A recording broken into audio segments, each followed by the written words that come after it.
श्री गणेशाय नमः। श्री जानकी वल्लभो विजयते। श्री रामचरितमानस लंका कांड।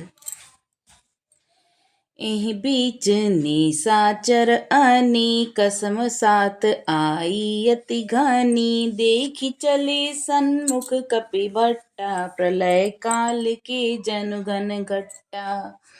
इसी बीच में निशाचरों की अत्यंत घनी सेना कसमसाती हुई आपस में टकराती हुई आई। उसे देखकर वानर योद्धा इस प्रकार सामने चले जैसे प्रलय काल के बादलों के समूह हों। बहु कृपान तरवार ही चमकहि जनु दह दिसि दामिनी दमकहि। गजरथ तुरग चिकार कठोरा गरजहि मनहु बलाहक घोरा। बहुत से कृपाण और तलवारें चमक रही हैं, मानो दसों दिशाओं में बिजलियां चमक रही हों। हाथी रथ और घोड़ों का कठोर चिंगाड़ ऐसा लगता है मानो बादल भयंकर गर्जन कर रहे हों। कपिलंगूर विपुल नभ छाए मनहु इंद्र धनु उए सुहाए। उठई दूरी मानहु जलधारा बान बूंद बेवृष्टि अपारा। वानरों की बहुत सी पूंछें आकाश में छाई हुई हैं। वे ऐसी शोभा दे रही हैं मानो सुंदर इंद्रधनुष उदय हुए हों। धूल ऐसी उठ रही है मानो जल की धारा हो। बाण रूपी बूंदों की अपार वृष्टि हुई। दुहु दिसि पर्वत करि प्रारा वज्रपात जनु बारहि बारा। रघुपति कोपि बाण झरि लारी घायल भे निशिचर समुदायी। दोनों ओर से योद्धा पर्वतों का प्रहार करते हैं मानो बारंबार वज्रपात हो रहा हो। श्री रघुनाथ जी ने क्रोध करके बाणों की झड़ी लगा दी। राक्षसों की सेना घायल हो गई। लागत बान वीर चक्कर ही दुर्मि जहाँ तामहि पर ही। स्त्रहि सेल जनु निर्झर भारी सोनित सरिका दर भयकारी। बाण लगते ही वीर चित्कार कर उठते हैं और चक्कर खा खा कर जहां तहां पृथ्वी पर गिर पड़ते हैं। उनके शरीरों से ऐसे खून बह रहा है मानो पर्वत के भारी झरनों से जल बह रहा हो। इस प्रकार हाथी इस प्रकार डरपोकों को भय उत्पन्न करने वाली रुधिर की नदी बह चली। कादर भयंकर रुधिर सरिता चली परम अपावनी। दो कूल दल रथ रेत चक्र अभर्त बहती भयावही। जल जंतु गज पद चर तुरंग खर विविध वाहन को गने। सर शक्ति तोमर सर्प चाप तरंग चर्म कमठ घने। डरपोकों को भय देने वाली अत्यंत अपवित्र रक्त की नदी बह चली। दोनों दल उसके दोनों किनारे हैं। रथ रेत हैं, पहिए भंवर हैं। वह नदी बड़ी ही भयावनी लग रही है। हाथी पैदल घोड़े गधे अनेकों सवारियां हों जिनकी गिनती कौन करे। नदी के जल जंतु हैं। बाण शक्ति और तोमर सर्प हैं। धनुष तरंगे हैं और ढाल बहुत से कछुए हैं। दोहा। बीर परहि जनु तीर तरु मज्जा बहु बह फेन। कादर देखि डरी तहाँ सुबटन के मन चैन। वीर पृथ्वी पर इस तरह गिर रहे हैं मानो नदी के किनारे के वृक्ष ढह रहे हैं और बहुत सी मज्जा बह रही हो।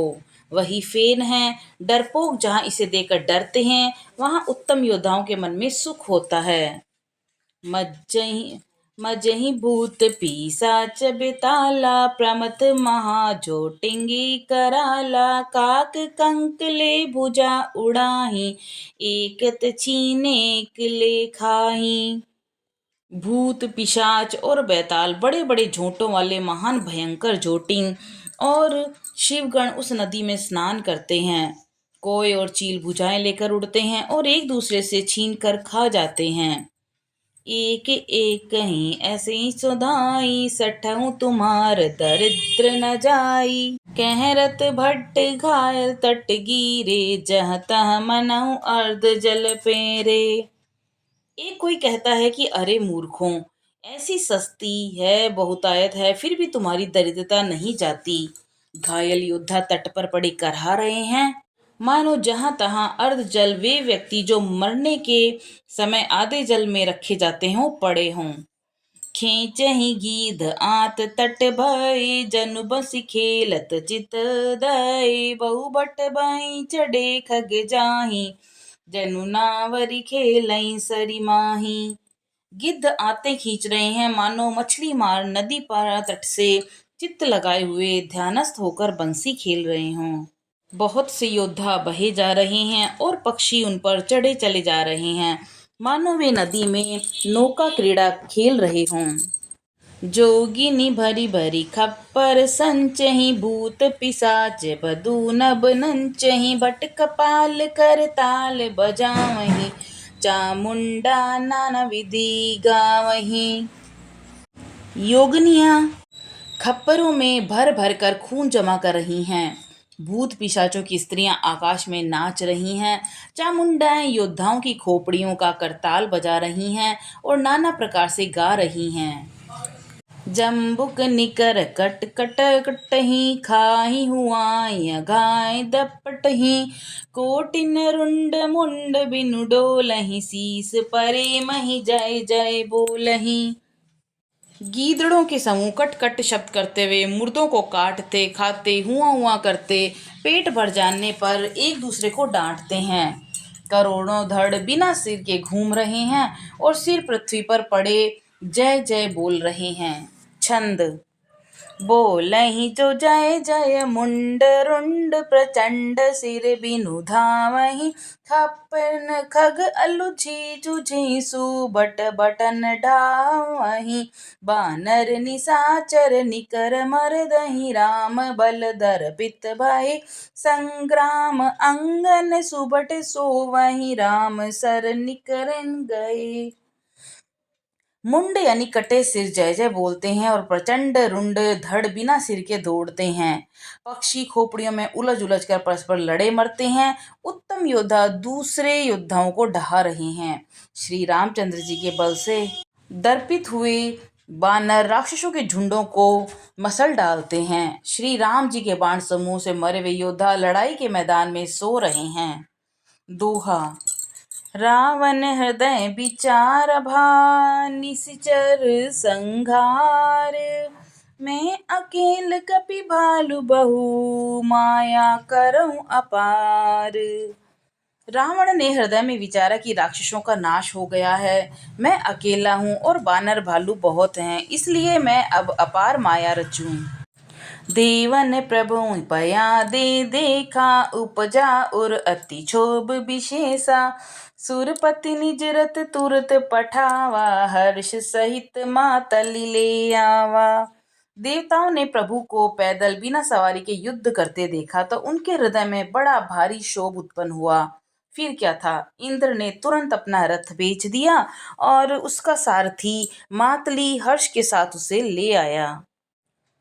तेज पुंज रथ दिव्य अनूपा हर्षि चढ़े कौशलपुर भूपा चंचल तुरग मनोहर चारी अजर अमर मन समगतिकारी। उस दिव्य अनुपम और तेज के पुंज तेजोमय रथ पर कौशलपुरी के राजा श्री रामचंद्र जी हर्षित होकर चढ़े। उसमें 4 चंचल मनोहर अजर अमर और मन की गति के समान शीघ्र चलने वाले देवलोक के घोड़े जुते थे। रथारूढ़ रघुनाथ ही देखी दाएं कपि बल्लु पाई विशेषी सही न जाई कपन के मारी तब रावण माया विस्तारी। श्री रघुनाथ जी को रथ पर चढ़े देखकर वानर विशेष बल पाकर दौड़े। वानरों की मार सही नहीं जाती, तब रावण ने माया फैलाई। सो माया रघुबीर ही बाची लक्ष्मण कपिन सुमानी साची देखी कपिन निशाचर आनी अनुज सहित बहु कौशल धनी। एक श्री रघुवीर के हों ही ये माया नहीं लगी। सब वानरों ने और लक्ष्मण जी ने भी उस माया को सच मान लिया। वानरों ने राक्षसी सेना में भाई लक्ष्मण जी समेत बहुत से रामों को देखा। छंद। बहु राम लक्ष्मण देखी मरकट भालु मन अति अपडरे जनु चित्र लिखित समेत लक्ष्मण जह सो तह चित वही करे निज सेन चकित बिलो की हंसी सर चाप सजी कौशल घनी माया हरि हरि निमिष महु हर्षि सकल मरकट अनी। बहुत से राम लक्ष्मण देकर वानर भालू मन में मिथ्या डर से बहुत ही डर गए। लक्ष्मण जी सहित वे मानो चित्र लिखे से जहां के तहां खड़े देखने लगे। अपनी सेना को आश्चर्यचकित देखकर कौशलपति भगवान श्री हरि दुखों के हरने वाले श्री राम जी ने हंसकर धनुष पर बाण चढ़ाकर पल भर में सारी माया हर ली। वानरों की सेना हर्षित हो गई। दोहा। बहुरी राम सब तन चितई बोले बचन गंभीर द्वंद जुत देखऊं सकल भ्रमित भय अति वीर। फिर श्री राम जी सबकी ओर देखकर गंभीर वचन बोले कि हे वीरों, तुम सब बहुत ही थक कर चूर हो गए हो, इसलिए अब मेरा और रावण का द्वंद्व युद्ध देखो। बोलो सियावर रामचंद्र जी की जय, पवन सुत हनुमान जी की जय।